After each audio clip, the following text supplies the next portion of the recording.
He might have even been doing stand-up in the late 70s. He started when he was like 17 years old. Yeah, but a Canadian 17, so they use the metric system up there. Yeah, he's also a heavy smoker, so that's going to make him... He is? Oh, yeah. Still? I think so. He's like David Lynch, where he seems healthy. I watched the Andy Kaufman documentary. Yeah? That was all the behind the scenes, and he's just smoking constantly. Even as Andy. Yeah. I guess you can only go so far into the character, because Andy Kaufman would never smoke. No, he wouldn't. And in fact, at points he said, like, I don't even know why I'm doing this. I don't smoke. He was acknowledging that he was inhabiting a different person's body. Yeah, but he doesn't still smoke, does he? I think so. I don't know. I don't know. We don't hang out with Jim Carrey as much as we used to. Are we rolling? Rolling. Okay. We started that conversation too soon. I think we did, yeah.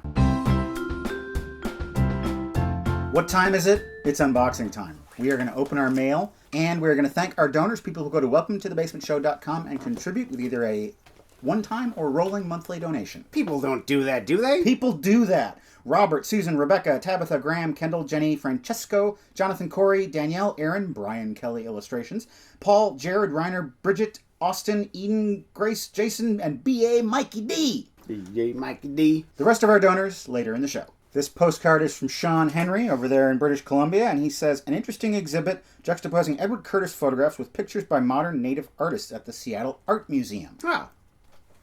I've been to that art museum. Nathan sends us this Philippines postcard and says, greetings from Beloit, Wisconsin. My mom used to work in Beloit. Aldridge Middle School. Best regards, Nathan. P.S. Have you seen the bridge on the River Kwai? I have, and after I saw it, I said, what have I done? And then he died. Oof. We've got two more from T.A. Eggleston, who we now know is Alpha Fan T.A. Epley. He says, bubbler. That's a Wisconsin expression. And Rhode Island, evidently. And then he has this one, and he calls it the Baby Cookie Liberation Army. Wrong show, pal. Here's another postcard from Megan, and another one from British Columbia. She says, here are some facts about my home province. Thanks for your wonderful show, especially Matt's awesome editing. Hey, I always like to hear that. And she recommends a movie called Race, the story of Jesse Owens. Race. It means more than one thing in that title. Ali continues his trip around the world. I have reached Fiji, the last country in my travels across the Pacific. I fly back to London in just over 2 weeks. Being without internet, I had no idea whether my previous attempts to reach you come being here washed. Ollie's handwriting is a bit eccentric. Well, he's on a boat. Something was wasted. Basically, he doesn't know if all of the postcards made it. Said the trip was 12,000 miles and a 62-foot sailboat. It has been self-opening, eye-opening at times, but very isolating. Ali in Fiji. Well, congratulations on completing your trip. The saga of Ollie's trip is not over yet. I have a few more postcards in the thing, but I have seen Ollie in the comments section, so we know that he made it home okay. Fiji, man. Questions from viewers like Andrea Vogt, who says, if you could jump into a pool of anything, what would it be? If it can be anything, then I would pick a pool of zero gravity. Just imagine that. Yeah. You're falling and suddenly you're just kind of like... Just floating. Sort of falling. Yeah. And I would just hang out in that pool until I learned how to do a backflip. I mentioned my friends who are afraid of falling into a pool full of buttons.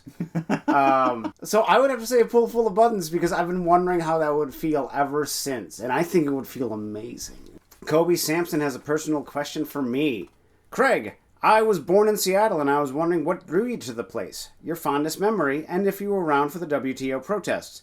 What drew me to the place was that I'd been living in Wisconsin my entire life, and I had a lot of friends who had lived in Seattle. I was there for the WTO protests. I saw one of the most amazing moments of my life, like one of those Life magazine shots. There was this block, and it just blew up into tear gas, and all of these people were running out of it. Out of the cloud comes this guy driving a bicycle rickshaw with an air mask on.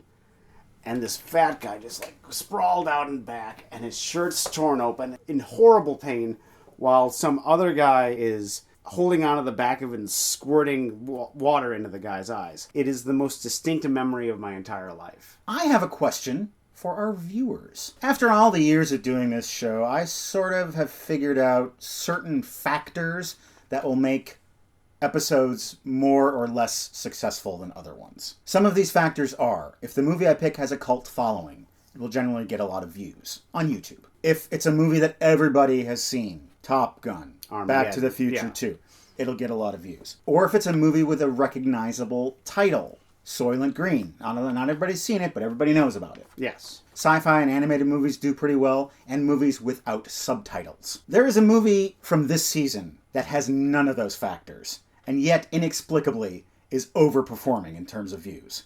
It's also a movie that we hated, and it's Weekend. Really? Yes. It is not enjoying the runaway success of our Wallace and Gromit episode, but it's still getting more views than I ever suspected, and I can't figure out why. You guys tell me. The same thing kind of happened with Zabriskie Point last year. I thought it was going to take a big old turd, and it got as many views as a normal episode would get. Yeah. And then, of course, there's our Holy Mountain episode, which is one of our most successful episodes of all time. Does this mean our audience wants more weird art house cinema? Those two movies are ones that are on lists of movies you should see, Zabriskie and Weekend. No one really wants to watch them. Yeah. So it saves you that time. Or it basically, by watching our show, you can tell if you want to watch this movie by spending 15 minutes with the movie. Right. Yeah. You guys weigh in the comments. You tell me what your thoughts are. To my own great chagrin, I must issue a retraction. I made a statement that was untrue. I said that Edward James Olmos was not in Blade Runner 2049. He was, and I have no idea how or why. I totally forgot that. Did you remember, like, when someone said it, you're like, oh yeah, that moment? No. I watched the scene. Mm-hmm. Don't remember that scene happening. It's really weird. I almost feel like, did I go to the bathroom during that scene and just not bother to pause it? It's possible, because I wasn't that thrilled with the movie. So, I'm sorry. I also have a retraction to make. I said that the Mexican comedian Cantinflas did not appear in Coco, and a couple of people informed me that, in fact, he did. But, you know, the guy was a skeleton at the time. You don't recognize skeletons that easily. We're only human. We make mistakes sometimes. The rest of our donors, William, Brandon, Kevin, Michelle, Malcolm, Scott, Benjamin, Dan, David, Betty, Kathleen, Mario, Shannon, Marie, Ann, Jennifer, Ashton, T.A., Maura, a couple of Melanies, Joe, Abigail, Kelsey, Michael, Emily, Alfred, and Roger. Thanks, all of you. It's been very, very much to all of us. Very, very much. Very much. Everybody. Yes, but it does. Dave Matthews.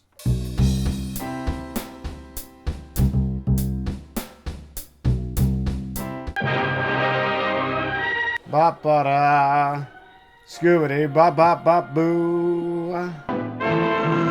Barry Coe. You're never going to be a star with a name like that. Greece, that hard and timeless land where even the stones speak. Stones speak in Greece? Hey, I'm a stone. They talk like Stu. They do? Yeah. Boy, that place is a dump. Things are different today. Today, the kids listen to loud music. And they're disrespectful. This is a great place to set up a settlement because there's ore, fields, and sheep. And we will have the longest road. Thump, thump, thump. Red cloaks, flutes and all. Bare chests, all oiled up. Oh, just thinking about it.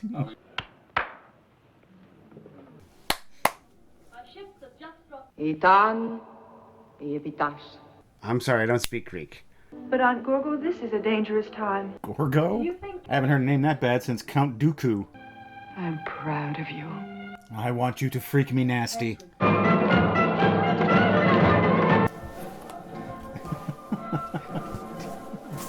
Victory or death? Eddie Izzard told me that cake was also an option. Is that still on the table? These Spartans are scarcely human, my lord. They see in the night like cats. What, cat people? We're fighting cat people? I'll have his heart for this. I'll have it cut out and brought to me on a platter. Brought to me on a platter. Yeah, the old wound cauterizing scene. Yeah. A classic. Go to the end of the pass and hold it as long as you can. We will fight, but first we must do our vocal warm-ups. Oh, Red leather, yellow leather. Oh. Red leather, yellow leather. that's the end. Oh, except it isn't the end. Because maybe it's just the beginning. There's another episode from our back catalog that I'd like to recommend to you to revisit or watch if you haven't seen it. It's another victim of the November curse. But this episode got really low views. I don't know. There must have been some algorithm hiccup where people didn't see it.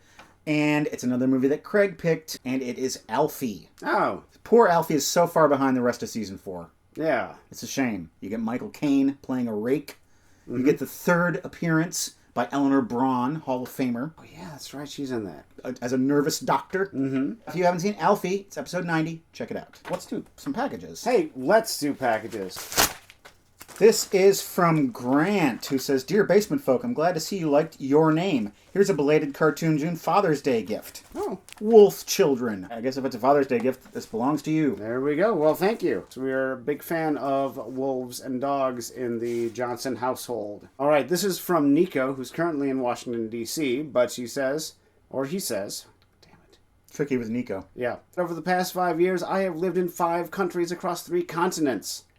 During these times of change, I've had 2 things I could take with me anywhere. Your show and Premier League football. So as a form of thanks, please enjoy what I think is the best combination of 1, a movie about football, and 2, a good movie. Keep up the good work. I'll be watching. The Damned United, a world I know nothing about. Last time on Unboxing, we received this 100 Movies bucket list poster, and I went ahead and cleared out the first row there.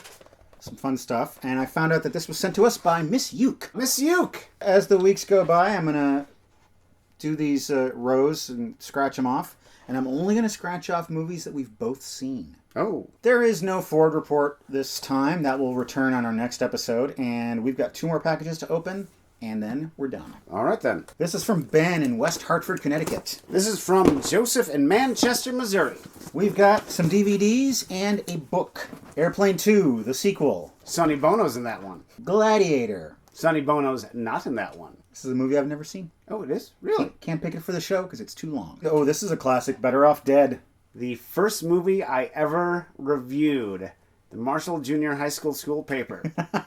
I gave it 2 stars. Snob even back then. Oh, Ben is the one who sent us Blazing Saddles. Oh, hey. This book is for you.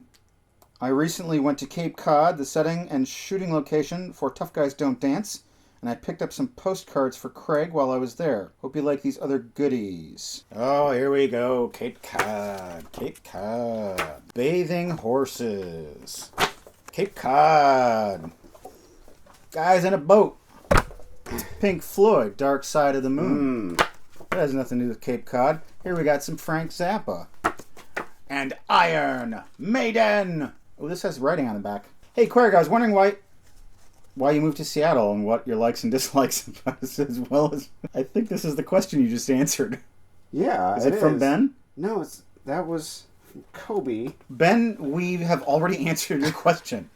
Wow, that's See, 5 freaky. minutes ago. And the book is this one, The Entertainment Guide to the Greatest Movies Ever Made. Well. You will never have to worry about choosing a great video again. Dear Matt and Craig, my boyfriend and I are big fans of Welcome to the Basement. We have watched every episode and really look forward to each new one. He is a cinephile and I am learning. We have added a lot of movies to our watch list thanks to you two. I've been going to write in for a bit, but wanted to wait till I had something to share. So I have enclosed the Blu-ray of The Keys of the Kingdom because I'm hoping that you two have not seen it. It stars Gregory Peck in his first on-screen role and first Oscar nomination. Oh. It's an incredible movie, and I found it quite moving, and hope that you guys enjoy it too. Joe and Zach. Well, we've got lots of things here to watch and read, thanks to you. This has been a really good unboxing. We hope you enjoyed it. You can see the new episode of Welcome to the Basement coming out this coming Friday. And now...